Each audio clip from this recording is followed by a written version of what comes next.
પહેલી સવાર સુધી નવરાત્રી રમાડી એટલું જ નહીં, એની સાથે સાથે નાના જે લોકો જે વેપાર જોડે જોડાયેલા છે તેમનો વેપાર બી સવાર સુધી ચાલુ રહે, જેથી આ નાના પરિવારોમાં નવરાત્રીમાં જ એમના પરિવારની અંદર દિવાળી કઈ રીતે આવી શકે તેવો પ્રયાસ આપણે આ વખતે કર્યો અને એ પ્રયાસ ખૂબ સફળ રહ્યો.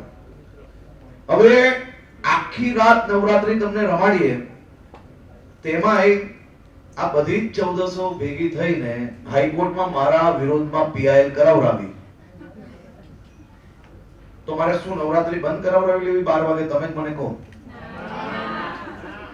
હા, આપણી નવરાત્રી જો ગુજરાતની ધરતી પર આખી રાત ના રમાય તો ક્યાં જઈને આપણે નવરાત્રી રમશું?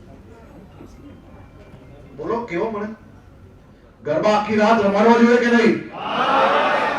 અને આ ગરબા આખી રાત રમાડીએ તો કોના પેટમાં દુખ્યું ને તપાસ કરો કે હાઈકોર્ટમાં પીઆઈએલ કરવા માટે કોણ કોણ લોકો હતું અને એ વકીલ કઈ પાર્ટીના હતા એ ચેક કરો એટલે તમને અંદાજો આવી જશે.